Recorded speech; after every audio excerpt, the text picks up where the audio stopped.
आपण देखुचंती जय जगन्नाथ महासंघ कटक बारबाटी तेलेंगा बजार 21 नंबर वार्ड माँ माने समस्ते वृक्षरोपण करुछंती। जे एक पेड़ माँ के नाम पर जो सरकार आह्वान अच्छी से आह्वान क्रमे मिशन शक्तिर माँ माने समस्ते मिलित आकार रे आज कटक बारबाटी रे वृक्षरोपण करुछंती। कटक बारबाटी पुरीघाट स्थित खराखिया महादेव को निकट रे नदी कूल रे वृक्षरोपण करुछंती। तेणु वृक्ष बंचिले वृक्ष टीए बंचिले जीव बंचिब। तो आज जो परिवेश विषाक्त हो जाइए से विषाक्त परिवेश को शांत करने निमंते परिवेश निहाती आवश्यकता अच्छी, वृक्षर निहाती आवश्यकता रही। वर्तमान जो परिवेश दूषित हो जाइए एवं एते जोर रे तीव्र गरम होउची जहाँकि लोक माने घरे रहिबा असंभव हो जाउची।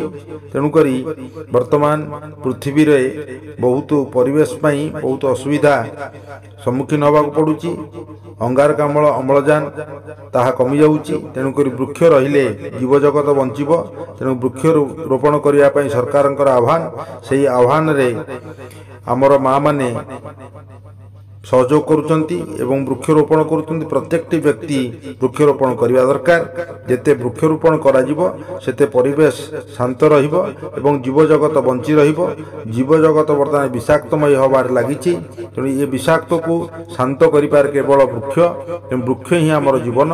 वृक्ष लगाइले समस्तंकर जीवन रक्षा होई पारिबो। यह गोटे महत आकांक्षा, महत इच्छा। यह समस्ते करबा दरकार। ओडिशार पुरपल्ली भारतवर्ष रे सारा विश्व रे समस्ते वृक्ष लगेवा दरकार। वृक्ष ही आमर जीवन। जय जगन्नाथ।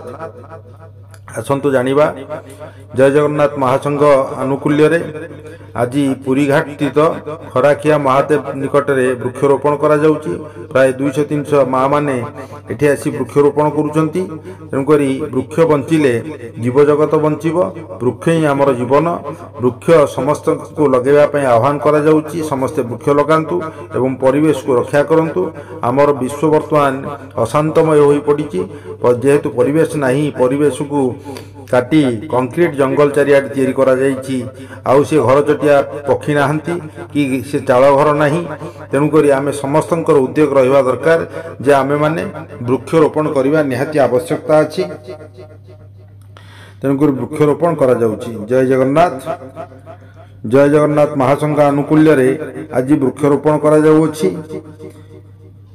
खराखिया महादेव को पाखरे जय जगन्नाथ महासंघ, पीजी ग्रुप, जय जगन्नाथ चारण गोष्ठी समस्त माँ माने आसिचंती एवं आज समस्ते वृक्षरोपण करुचंती। आपण मान भी वृक्षरोपण करंतु, विश्व को बंचांतु। जय जगन्नाथ।